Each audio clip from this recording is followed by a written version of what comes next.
बिस्मिल्लाहिर्रहमानिर्रहीम। शुरू करता हूँ मैं, पनाह मांगता हूँ मैं अल्लाह की शैतान मरदूद से। अल्लाह के नाम से शुरू जो बहुत मेहरबान नहायत रहम वाला है। सूरह इखलास का तर्जुमा जो है वो मैं कर रहा हूँ। कहो कि अल्लाह एक है, अल्लाह बेनियाज है, ना वो किसी का बाप है और ना उसी को औलाद है। सदक़ल्लाहुल अज़ीम। I welcome all of you in the online session of electromagnetic field theory. Last session में हमने जो चीज़ें डिस्कस की थी वो मैं आपके सामने रिवाइज कर देता हूँ। लास्ट सेशन में हमने जो डिटेल वाइज डिस्कशन की थी वो हमारी डाइवर्जेंस थ्योरम कर्ल के ऊपर हुई थी। ग्रेडियंट हम अब तक नहीं कर चुके हैं। तो मैं कल यूनिवर्सिटी गया था तो अपने जो मेरे नोट्स थे EMFT के वो मैं लेकर आ गया हूँ फॉर्चुनेटली। और वो जैसे कहते हैं ना किसी को ख़जाना मिल जाता है अपना पुराना दवा हुआ, तो वही खुशी मुझे अपने बनाए हुए नोट्स से रिलेटेड है। तो इसमें जो डिटेल हम डिस्कस करेंगे आज वो relation between electric flux density और इलेक्ट्रिक फील्ड इंटेंसिटी का डिस्कस करेंगे। तो मैं ग्रुप पर ये तस्वीर जो है अभी अपलोड कर देता हूँ, जो रिलेशन है आपका इलेक्ट्रिक फील्ड इंटेंसिटी और इलेक्ट्रिक फ्लक्स डेंसिटी का, ताकि आप तक ये चीज़ पहुँच जाए और आप आसानी से ये चीज़ समझ लें।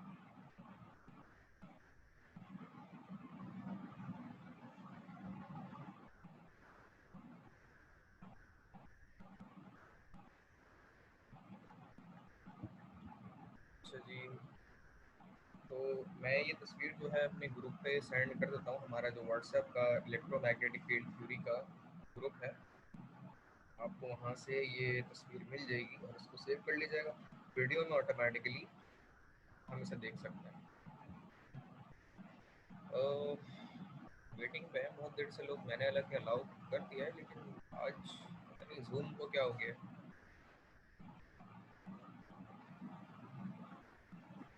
तो हम ग्रुप पे इसको देखते हैं। मैंने ग्रुप पे शेयर कर दी है आपसे तस्वीर।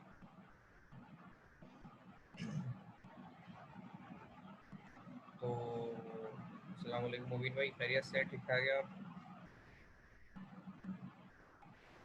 वालेकुम अस्सलाम सर। यस सर, अल्हम्दुलिल्लाह। मुबीन भाई, आपको अभी नोटिफिकेशन एक आया होगा, मैंने व्हाट्सएप पे तस्वीर एक भेजी है। तो आज हम उसे डिस्कस करेंगे, relation between electric flux density और इलेक्ट्रिक फील्ड इंटेंसिटी। यस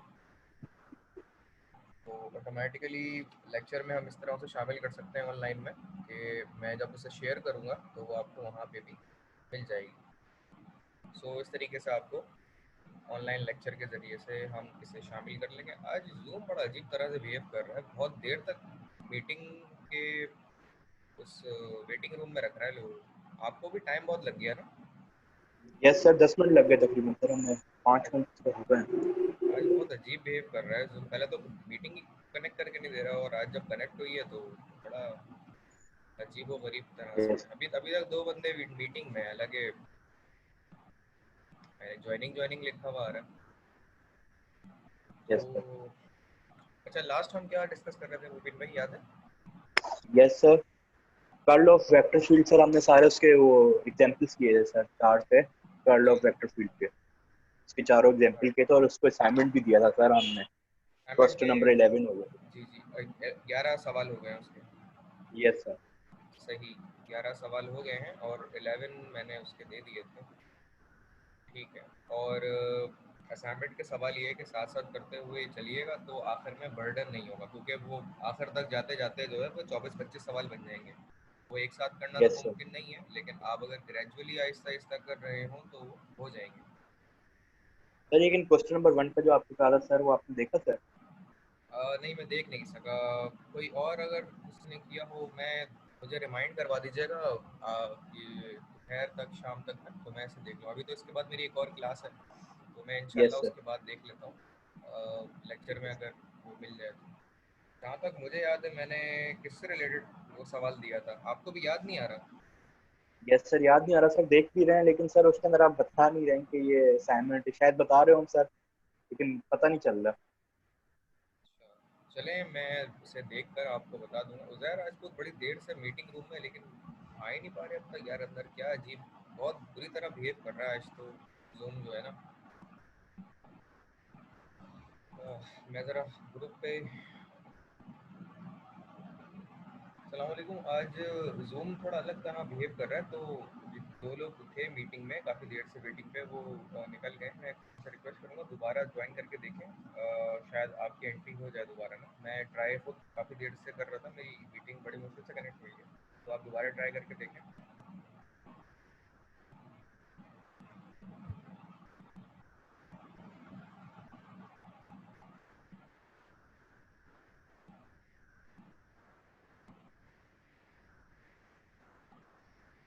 अच्छा जी, तो ये आपके सामने एक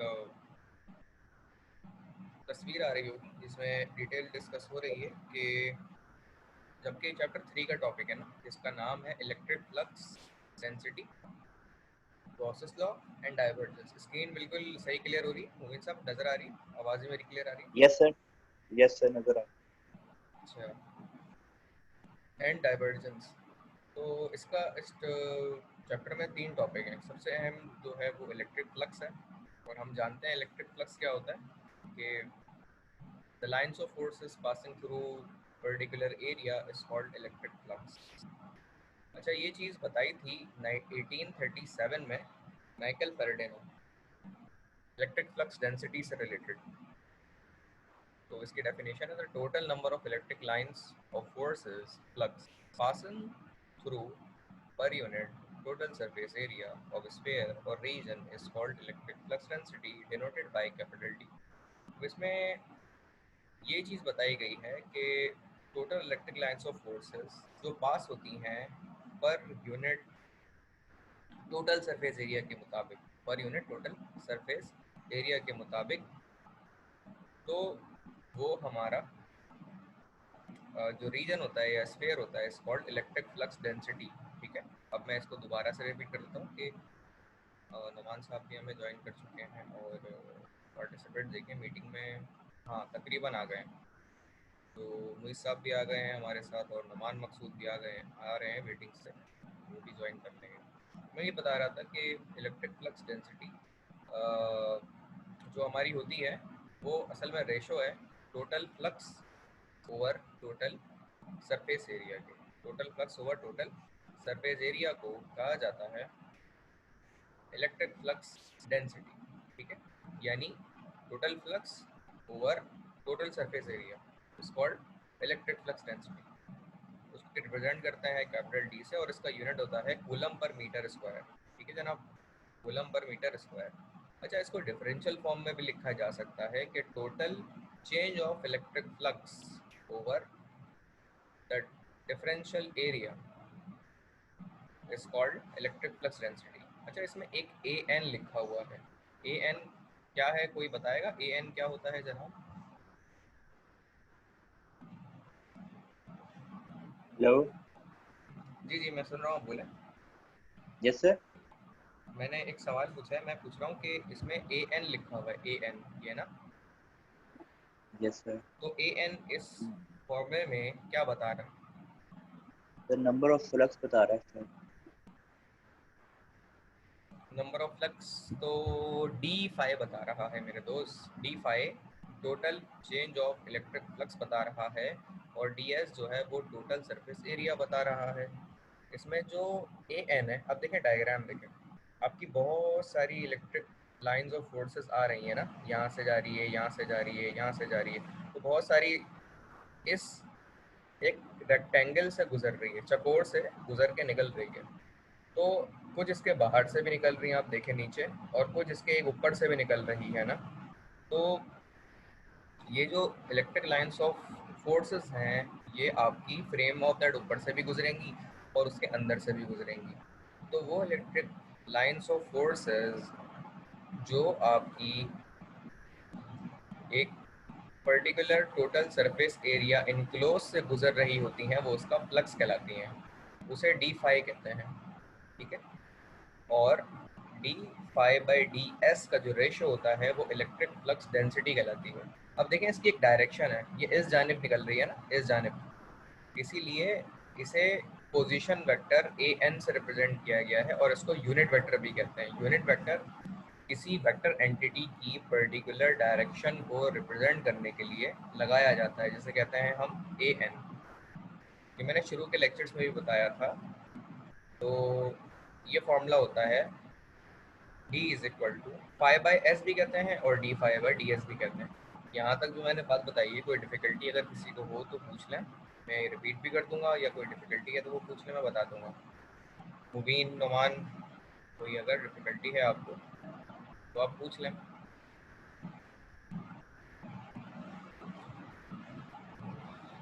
मुबीन, नुमान, मुइज़, और इसके अलावा जो हमारे दोस्त आसिफ नवाज़ हमें ज्वाइन कर रहे हैं तो अभी ज्वाइन करेंगे। तो ये हमारे मैंने बताया है इसमें कि इलेक्ट्रिक फ्लक्स डेंसिटी जो है वो Q by 4 pi r square के बराबर है। Q over 4 pi r square के बराबर है। Total charges over sphere area, sphere का जो एरिया होता है वो 4 पाई आर स्क्वायर होता है। सर्किल का एरिया क्या होता है, कोई बताएगा? सर्किल का एरिया क्या होता है? हाँ भाई मुसलमानों, बोले बोले। पाई आर स्क्वायर, जी जनाब। तो ये बिल्कुल सही बता रहे हैं, सर्किल का एरिया जो है वो पाई आर स्क्वायर होता है और सरकमफेरेंस जो सर्किल का होता है वो 2 पाई आर होता है।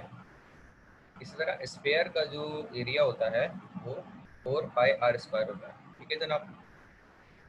तो ये इलेक्ट्रिक फ्लक्स डेंसिटी है sphere of area of surface की। अगर कोई सरफेस शेप डायग्राम हो और वो स्फेयर या शेप या डायग्राम स्फेयर की नेचर की हो और हमें उसकी इलेक्ट्रिक फ्लक्स डेंसिटी निकालनी हो, तो उसको निकालने का तरीका ये होता है कि आप टोटल चार्जेस को डिवाइड कर लें उस शेप के पर्टिकुलर एरिया से, और वो एरिया कौन सा है हमारे पास? स्फेयर का एरिया। और अगर वो सर्किल होता है तो टोटल चार्जेस ओवर सर्किल का एरिया। तो इस तरह उसे डिवाइड कर देंगे और आपको इलेक्ट्रिक फ्लक्स डेंसिटी मालूम हो जाएगी। तो इसको निकालने का ये तरीका होता है जो कि आपके सामने यहाँ पे बयान किया गया है।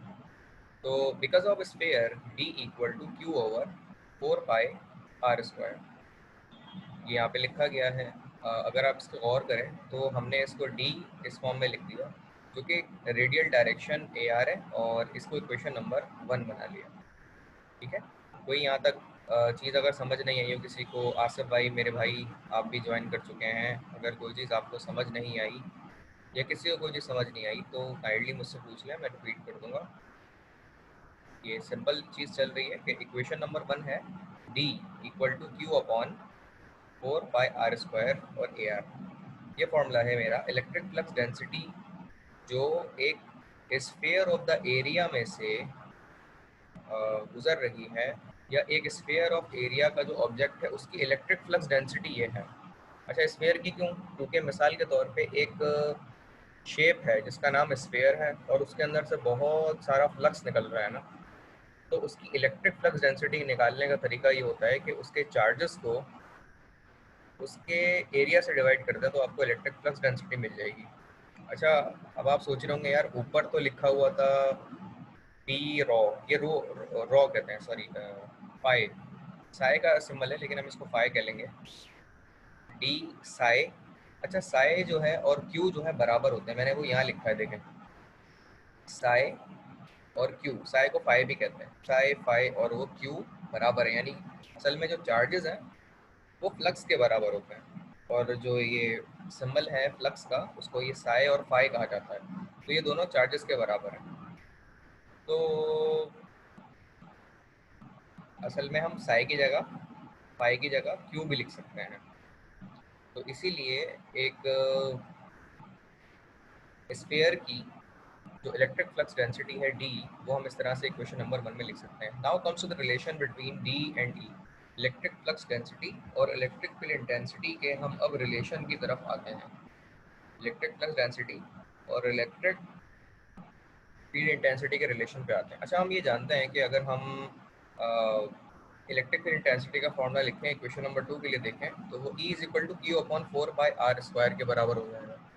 ये हमने, अगर आपको याद हो तो, E is equal to Q upon f पढ़ा था formula. The charge per unit force is called electric field intensity. ठीक है, ठीक है। Sir force per unit charge होता है। Sorry sorry, the force per unit charge is called electric field intensity. और जब हम फोर्स की इसके अंदर वो पुट करते हैं ना इक्वेशन, तो फोर्स की इक्वेशन होती है, याद है किसी को? 1/Q1 Q2, sorry 1 F is equal to K Q1 Q2 upon R²। तो ये हम कूलम्स लॉ से पुट करते हैं। ये पूरी डिटेल हिस्ट्री जो शुरू में हमने पढ़ी थी। तो हम F की वैल्यू पुट कर लेते हैं। एक F का फॉर्मूला ये भी होता है कि F is equal to Q1 Q2 over 4πε0 R²। ठीक है जनाब। अब E is equal to F upon Q जो होता है ना, अब उसके अंदर 2 Q होते हैं, तो एक Q से कट जाता है और सबसे नीचे वाला जो Q होता है वो ऊपर जाके रेसिप्रोकल हो जाता है। ठीक है मेरे भाई। और उस तरीके से फॉर्मूला इलेक्ट्रिक फील्ड इंटेंसिटी का एक चार्ज के लिए अरेंज हो जाता है। यहाँ तक कोई डिफिकल्टी तो नहीं है मेरे साथ, मेरे भाई को हुई?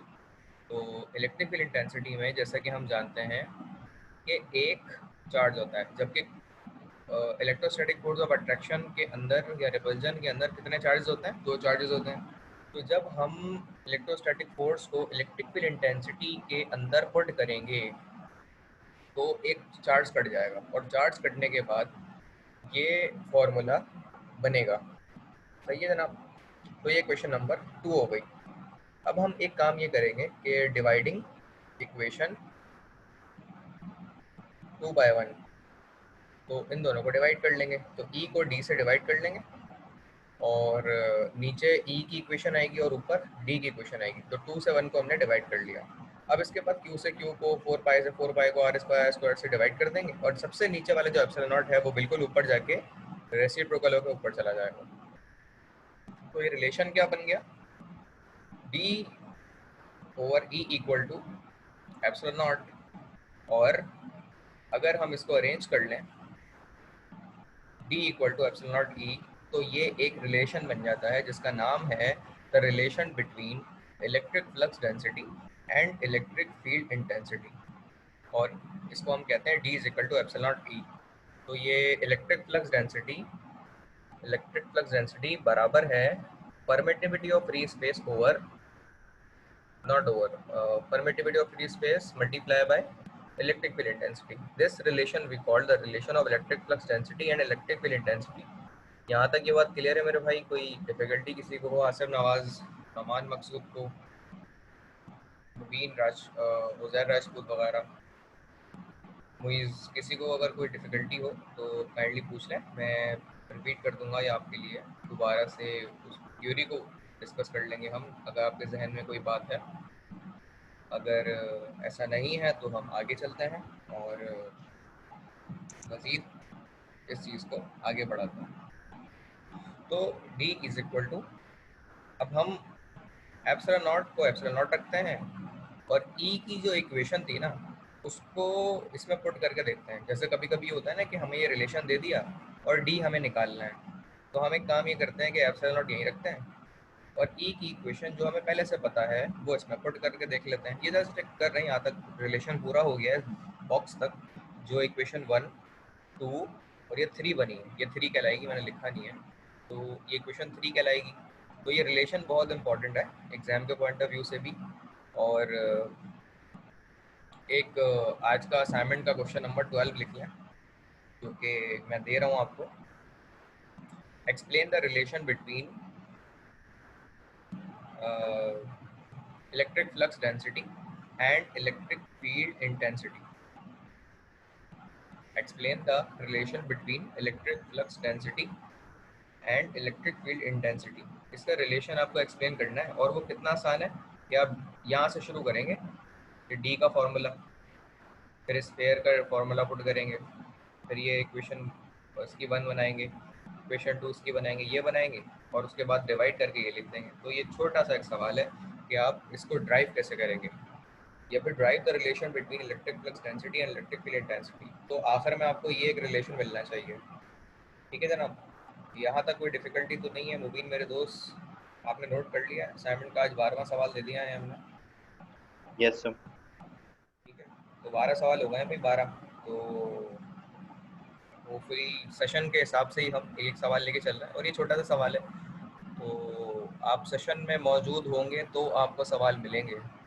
अलग से आपको सवाल कोई नहीं दिया जाएगा कि मैं आपको एक पेपर बना के दे दूं और वो कोई लेक्चर तो सुन नहीं रहा, रिकॉर्डेड भी ले नहीं रहा, और आखिर में वो आके मेरे सामने मुझे बोल दे सर वो असाइनमेंट के सवाल तो दे दें, आप क्वेश्चन तो दे दें। खुद करूँगा लेकिन सवाल दे दें। भाई ये ऑनलाइन हो रहा है, और ये ऑनलाइन कराने का मकसद यही है कि आप लोग साथ साथ सवाल नोट डाउन करें, और मुश्किल से 5 मिनट भी नहीं लगेंगे। लिखा हुआ तो पहले से ही है, आपको जस्ट उसको कॉपी करना है और वो असाइनमेंट का 12वां सवाल हो जाएगा। तो हम यहाँ पे ई की वैल्यू जो कि पहले से इक्वेशन 2 में दी हुई थी उसको पुट कर देंगे, एप्सिलॉन नॉट से एप्सिलॉन नॉट पुट कर देंगे।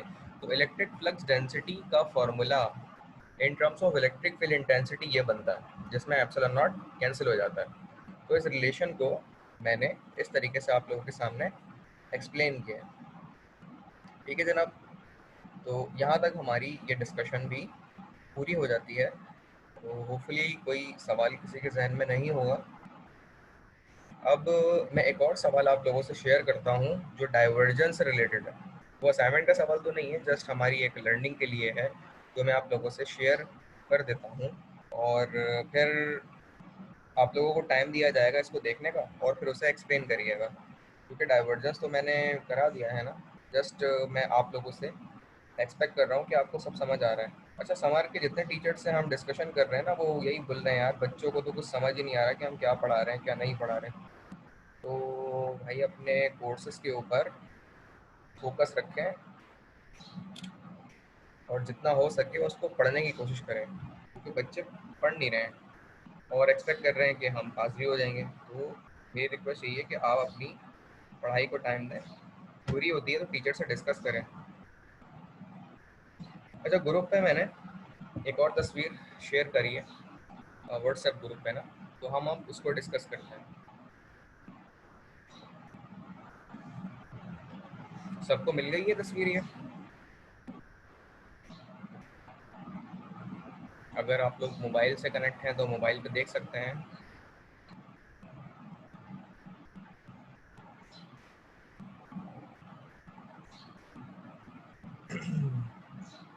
तो हम सेशन को कंटिन्यू करते हैं और इस पर बात करते हैं। अच्छा, ये सवाल कोई इसको ज़रा देख लें, कुछ 1-2 मिनट के गैप से मैं ज़रा पानी पी लूँ तब तक, और फिर हम इसे डिस्कस करेंगे, और किसी एक आध बंदे से जाएंगे इसको एक्सप्लेन करें। बहुत आसान है ये। इसको देखें एक नज़र, मैं ज़रा पानी लेके आता हूँ।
अच्छा जी, तो आई मैक, तो ये हमारा सवाल है जो डाइवर्जेंस रिलेटेड है। तो ये सॉल्व हुआ हुआ है पूरा, आपको जस्ट इसके बारे में बताना है। तो हम शुरू करते हैं मुइज़ साहब से। तो मुइज़, इसमें डरने की कोई बात नहीं है, अगर आपको नहीं आया तो सीधा सीधा मना कर दें कि मुझे नहीं पता क्या है ये। तो अगर आपको पता है तो इसके बारे में बताएं क्या चीज़ है ये। वैसे हम डिस्कस कर चुके हैं ये, जस्ट दूसरा न्यूमेरिकल है।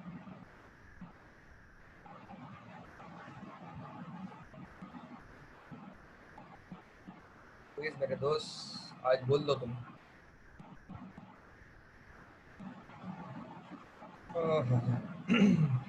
चलें वही साहब हेलो। पूछ रहा हूँ। जी जी बोले बोले वही साहब, आवाज़ आ रही है आपको? जी सर आ रही है सर। इसमें कुछ भी नहीं, हमारे पॉइंट्स गिवन है 2 - 1 3 सर। और सर डाइवर्जेंस का हमने सिंपल सा इसमें फॉर्मूला लगाया है, और हमारे पास सर ये इसके डाइवर्जेंस के a of x, a of y और a z गिवन है सर। इसमें हमने सिंपल वैल्यू पुट करी पॉइंट्स की, उसके बाद सर हमारा डाइवर्जेंस आ गया विद रिस्पेक्ट टू डावा करा सर ये। विद रिस्पेक्ट टू डावा। अच्छा डावा होता क्या है? सर डावा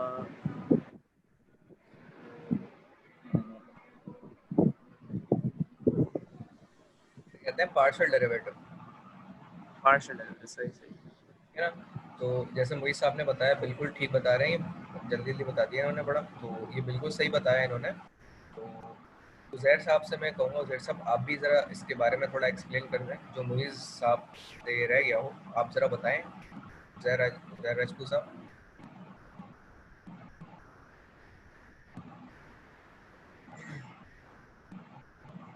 उज़ैर मेरे दोस्त, अगर आप सुन रहे हैं तो ये फिगर एक्सप्लेन करें।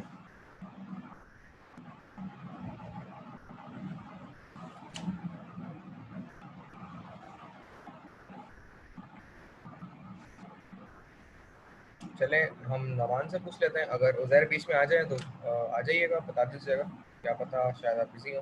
तो नमान साहब, नमान मकसूद आप बताएं कि जैसे मुईज़ ने बताया वो इसमें कोई चीज़ अगर रह गई हो, मिस कर गए हो तो आप बताएं। सर इन्होंने तकरीबन सेम बताया है, बस इसमें ये है कि एक कोऑर्डिनेट्स गिवन है पॉइंट P पे 2 - 1 और 3, तो इसको पहले निकालेंगे हम डेरिवेटिव इसका, पार्शियल डेरिवेटिव, फिर उसके बाद इस पॉइंट को पुट करके जो है आंसर आ जाएगा, डाइवर्जेंस आ जाएगा हमारा। ठीक है, सही। चलें हम आखिर में मुबीन साहब से भी चक्कर लगा लेते हैं। मुबीन साहब आप बताएं कि इसमें क्या चीज़ है? सर डेरिवेटिव किया हुआ है सर, ऊपर वाला जो फंक्शन मिला हुआ है सर, पहले हमने उसको डेरिवेटिव किया है सर, फिर उसके अंदर जो हमें पॉइंट्स मिलेगा हमने पॉइंट्स इसके अंदर सर पुट किए हैं सर, एक्स की जगह मतलब 2, जैसे वाई की जगह -1 ये पुट किए हैं सर, फिर हमारा नीचे आंसर निकल आया है सर। सही।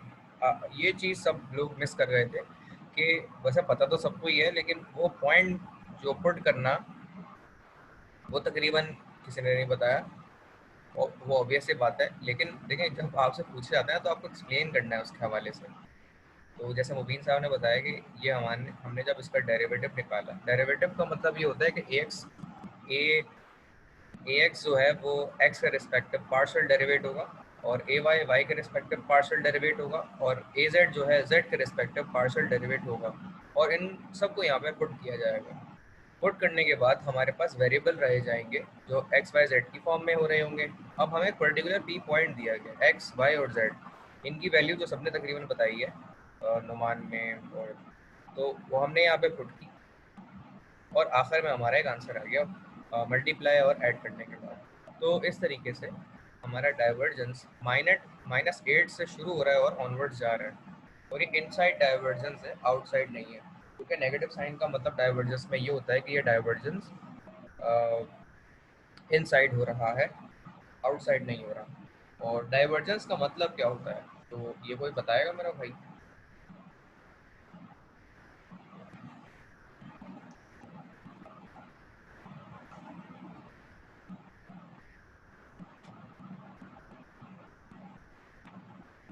जी जनाब, कोई बताएगा डाइवर्जेंस का मतलब क्या होता है?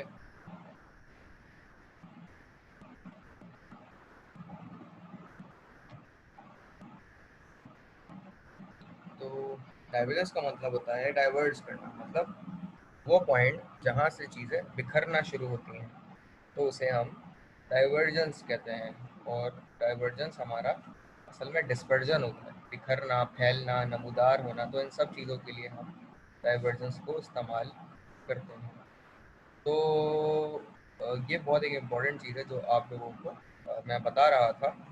हमारा नेक्स्ट टॉपिक जो है वो हम कंटिन्यू करेंगे। अभी मैं उसकी ज़रा तस्वीर लेके आप लोगों से शेयर कर दूँ।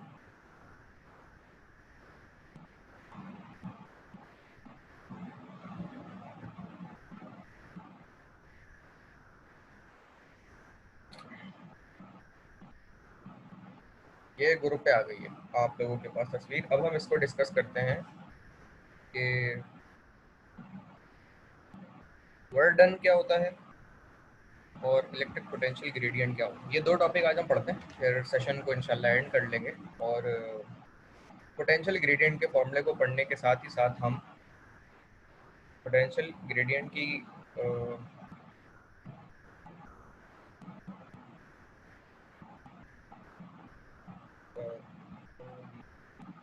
वो बच्चे भी इंतज़ार कर रहे हैं जिनकी अब क्लास होने वाली है, तो हम जल्दी जल्दी टॉपिक कंप्लीट कर लेते हैं और सेशन को एंड करते हैं। थोड़ा लेट हो गया, असल में डॉक्टर फैसल के साथ एक मैटर डिस्कस कर रहा था मैं, और सर लाइट गई है अभी रात को, रखें सर काइंडली। ऐसा बार हर बच्चे का कोई ना कोई मसला है भाई। लेकिन लाइट तो बहुत सारी जगहों पे जा रही है, हम सबके बड़े मसले मसाइल लाइट जाने पे, तो मेरी भी गई भी होती है, तो बहरहाल बड़ी मुश्किल से मैनेज इंशाल्लाह अल्लाह ताला की तरफ से हो ही जाता है। और लाइट का जाना भी बेहतर है। अच्छा, आप सबको मेरी स्क्रीन शेयर हो रही होगी और मेरी आवाज़ भी क्लियर आ रही होगी, तो हम पोटेंशियल डिफरेंस और इलेक्ट्रिक पोटेंशियल को डिस्कस करते हैं। एज वी ऑलरेडी नो कि V जो वोल्टेज का फॉर्मूला होता है ना, V is equal to W upon Q होता है। तो इसकी डेफिनेशन ये बनती है, the work done per unit charge is called electric potential, potential difference, electromotive force, और वोल्टेज भी कहते हैं इसको। वोल्टेज को मेजर करते हैं वोल्ट के अंदर। तो work done per unit charge is called voltage. अब अगर आप यहाँ देखें तो W is equal to minus q e into d l बन जाएगा। अगर मैं इसे अरेंज करना चाहूँ तो ये इस तरीके से भी लिखा जा सकता है। ये आपने प्राइमरी क्लास, ये जो शुरू में फिजिक्स वगैरह पढ़ाई जाती है और जो बेसिक लेवल के कोर्स पढ़ाए जाते हैं उसके अंदर भी डिटेल्स वगैरह दिखाई जाती है, बताई जाती है। तो W का फॉर्मूला होता है W is equal to minus q into e d l. अच्छा, ये माइनस साइन क्यों आ रहा है ये हम थोड़ी देर में आपसे डिस्कस करते हैं कि माइनस साइन का मतलब क्या होता है, माइनस साइन हम कहाँ लिखते हैं, क्यों लिखते हैं। तो असल में ये W की जगह हमने एक इक्वेशन पुट करी है, सॉरी वी की जगह एक इक्वेशन पुट करी है, तो हमने अरेंजमेंट करके ये फॉर्मूला लेकर आए हैं। तो ये इसका पॉइंट है minus q e into d L, एक फॉर्मूला होता है। अच्छा, मैं सारी डिटेल इसलिए नहीं बता रहा हूँ इसमें क्योंकि वो लेक्चर के कंटेंट बहुत ज़्यादा हुआ है, तो मैं जस्ट एक वो टॉपिक जो दूसरे टॉपिक से लिंक करके बनता हो उसको मैं आपको बता रहा हूँ, ताकि कंटेंट आपके लिए मुनासिब रहे और डिटेल वगैरह सही रहे। तो मैं ये बता रहा था इसमें कि W is equal to minus q into e d l, और W अपॉन क्यू के लिए अरेंज करते तो minus e into d l के लिए ये चीज़ बन जाएगी। तो इस तरीके से ये हमने रिप्रेजेंट किया है। उसके बाद W अपॉन क्यू जो है वो V के बराबर होता है। V को हम डेल्टा V भी लिख सकते हैं। V क्या है? V is the voltage equal to minus e into d l, और E क्या है? इलेक्ट्रिकल इंटेंसिटी, और DL जो है वो डिफरेंशियल लेंथ है। पोटेंशियल डिफरेंस की अगर हम बात करें तो वो VAB होता है। पोटेंशियल डिफरेंस वो पोटेंशियल का जिसको हम कंसिडर कर रहे हैं उनका फ़र्क, the potential difference, difference between A to B, A and B। और इसको इंटीग्रल फॉर्म में हम लिख सकते हैं कि minus integral of B A E into d L. तो ये इसकी डिफरेंशियल इंटीग्रल फॉर्म होगी, और इससे ऊपर जो हमने देखी है ये इसकी पॉइंट फॉर्म है। तो potential difference is the difference of potential between the two points, और इसको हम v A B equal to v A minus we b भी लिख सकते हैं। अच्छा, उसके बाद ये आपने इंटर के लेवल पे भी ये डेरिवेशंस वगैरह पढ़ी होंगी कि किस तरीके से इलेक्ट्रिकल इंटेंसिटी से हम पोटेंशियल बनाते हैं, पोटेंशियल से एब्सोल्यूट पोटेंशियल बनाते हैं, और उसके बाद अर्थ पोटेंशियल बनाते हैं। ये पूरी एक सीरीज ऑफ डेरिवेशन है जो कि 3 पार्ट्स पे डिपेंड करती है। ये इंटर में पढ़ाई जाती है, तो मैं जस्ट के फॉर्मूले कोड कर रहा हूँ। मैं ऑब्वियसली डेरिवेशन तो ये 3 से 4 पेज की है, तो मैं ये डेरिवेशन कोड का सिर्फ कर रहा हूँ, लेकिन सिर्फ फार्मूला और एंड रिजल्ट, मैं इसकी डेरिवेशन नहीं बता रहा हूँ क्योंकि वो आपके लिए भी मुनासिब नहीं रहेगी फिलहाल। V A B equal to Q upon 4 pi epsilon naught equal to 1 upon R A B, और 1 upon R A minus 1 upon R B. तो आर ए क्या है? The difference relative the relative radius और distance of A and the relative distance और radius of B, इन दोनों का difference और इनसे जब डिवाइड मल्टीप्लाई करते हैं और डिवाइड करते हैं चार्ज और 4/ε रिस्पेक्टिवली से, तो हमें V A minus we B मिल जाता है, वी ए बी पोटेंशियल का डिफरेंस। और अ सैम्पल पॉइंट पोटेंशियल, एक पॉइंट पोटेंशियल अगर हमें सिर्फ निकालना हो, ये तो 2 पॉइंट का पोटेंशियल है ना, वो पोटेंशियल जो सिर्फ एक पॉइंट का निकालना है, V A equal to Q upon 4/ε0 R A, और v is equal to Q upon 4/ε0 और r, ये इसके बराबर भी है। अब देखिए हमने a हटा दिया सिर्फ, तो ये सिर्फ b बन गया और ये सिर्फ r बन गया। और अगर हम यहाँ पे एक पर्टिकुलर पॉइंट के लिए लगाएं तो वो v a बनेगा और r a बनेगा। इस तरीके से हम इसको अरेंज कर सकते हैं। तो ये चीज़ आपके सामने है जो मैंने आप लोगों को बताई है। यहाँ तक किसी को कोई डिफ़िकल्टी हो, कोई मसला हो तो फील फ्री टू आस्क, मैं एक्सप्लेन कर दूँगा आप लोगों के लिए। तो कोई अगर डिफ़िकल्टी है तो मुझसे पूछ लें, मैं आप लोगों के लिए रिपीट कर दूँगा, रिकॉल कर दूँगा। क्यूरी हो तो हम उसे डिस्कस कर लेंगे। इसके बाद जो हमारा नेक्स्ट टॉपिक है वो पोटेंशियल ग्रेडियंट का है, ठीक है। अच्छा, एक चीज़ रह गई हमारी कि किसी ने यही पूछा सर नेगेटिव साइन का मतलब क्या है यहाँ पे। ये जो नेगेटिव साइन आ रहा है भाई, या तो वो और कम हो गया क्योंकि हम डेरिवेटिव में उसे एडजस्ट कर सकते हैं, डेरिवेशंस में उसे अरेंज या कुछ मैनिपुलेशन कर सकते हैं उसमें। तो नेगेटिव साइन जो सिंपल टर्म्स में आ रहा है उसका मतलब ये होता है कि negative sign show the work done by electric field in moving a charge, work done by electric field in moving a charge. Negative sign हमें ये शो करता है। और पॉजिटिव साइन यानी कि नेगेटिव नहीं हो तो पॉजिटिव होगा, उसका मतलब ये है कि work done on electric field by a moving charge, ठीक है। Work done on electric field by moving charge, ये पॉजिटिव वर्क डन की रिप्रेजेंटेशन है। और अगर नेगेटिव साइन लिखा हुआ हो तो हम इसे कहते हैं कि work done bye a charge in moving, work done by electric field intensity in moving a charge. तो ये मेन डिफरेंस होता है कि वर्क किसी पे किया जाता है या किसी से किया जाता है, ये किसी के ज़रिए किया जाता है। जब वर्क डन ऑन हो तो हम कहेंगे पॉजिटिव वर्क डन है, और वर्क डन बाय हो तो उसे कहेंगे हम वर्क नेगेटिव है। तो यही मेन डिफरेंस है जो कि हमने यहाँ पे भी अज्यूम किया है, इसको देखा है। यहाँ तक हमने पोटेंशियल ए और इन सबको डिस्कस कर लिया है। अगला टॉपिक जो हमारा है वो पोटेंशियल ग्रेडियंट का है। ग्रेडियंट के कुछ न्यूमेरिकल्स हम देखेंगे और ग्रेडियंट के टॉपिक को हम कल से शुरू करेंगे, लेकिन आज मैं इसका ओवरव्यू देता हूँ ताकि कल के लिए रिकॉल के एंड पे हम इसको सिर्फ रखें। तो ग्रेडियंट का जो फॉर्मूला होता है वो E equal to minus grad of V होता है। Grad mean gradient, short form में इसे हम ग्रेड लिखते हैं।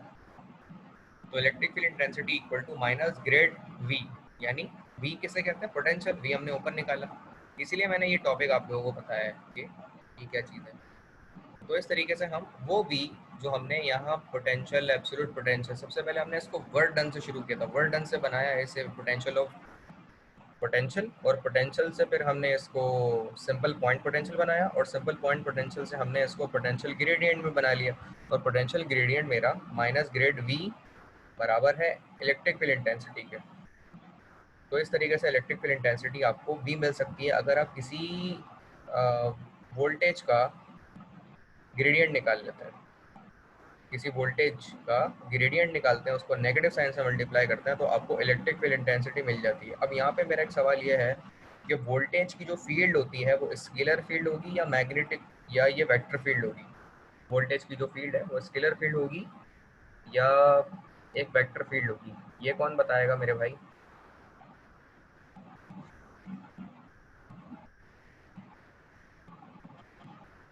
उज़ैर राजपूत, आप अगर बताना चाहें तो बताएं कि मेरा जो वोल्टेज है इसकी फील्ड होती है स्केलर होती है या वेक्टर होती है।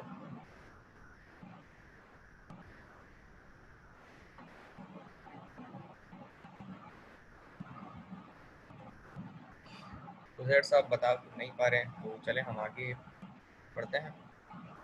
तो मैं बता देता हूँ आपको कि हमारी जो ये पोटेंशियल यानी v की जो फील्ड बनती है ये स्केलर फील्ड होती है और ग्रेडियंट के ज़रिए से ये वेक्टर फील्ड बनाई जाती है। नेगेटिव साइन मल्टीप्लाई करके जब हम इसे कर लेते हैं तो ये इलेक्ट्रिक फील्ड इंटेंसिटी बन जाती है। तो याद रखें ग्रेडियंट वो ऑपरेटर है जो एक मुबीन भाई को पता होगा कि हमने पिछले लेक्चर में ये डिस्कस भी किया था, रिवाइज भी किया था कि ग्रेडियंट ये ऑपरेटर वो होता है जो हमारे स्केलर फील्ड को वेक्टर फील्ड में ट्रांसफॉर्म कर देता है। ठीक है, ग्रेडियंट हमारा वो ऑपरेटर होता है जो स्केलर फील्ड से वेक्टर फील्ड में ट्रांसफॉर्म कर देता है। तो स्केलर फील्ड से वेक्टर फील्ड में ट्रांसफॉर्म करने के लिए हम ग्रेडियंट इस्तेमाल करते हैं और आप यकीनन ये जानते होंगे कि इलेक्ट्रिक फील्ड इंटेंसिटी एक वेक्टर ऑपरेटर है, एक वेक्टर फील्ड है। तो इसीलिए पोटेंशियल फील्ड का ग्रेडियंट लेके उसे हम वेक्टर फील्ड बनाते हैं और वो रिजल्ट वेक्टर फील्ड में जाता है जो कि इलेक्ट्रिक फील्ड इंटेंसिटी का यूनिट या उसकी रिप्रेजेंटेशन है। तो यहाँ तक हमने डिस्कशन ये कर ली है कि माइनस ग्रेड ऑफ वी, जब ग्रेडियंट हम ले लेते हैं तो माइनस साइन से मल्टीप्लाई करके इलेक्ट्रिक फील्ड इंटेंसिटी बन जाती है। अच्छा, method of finding electric field intensity by given v, अगर आपको वी गिवन हो एक स्केलर फील्ड तो उसका आप ग्रेडियंट निकाल के उसको वेक्टर फील्ड में ट्रांसफॉर्म कर सकते हैं।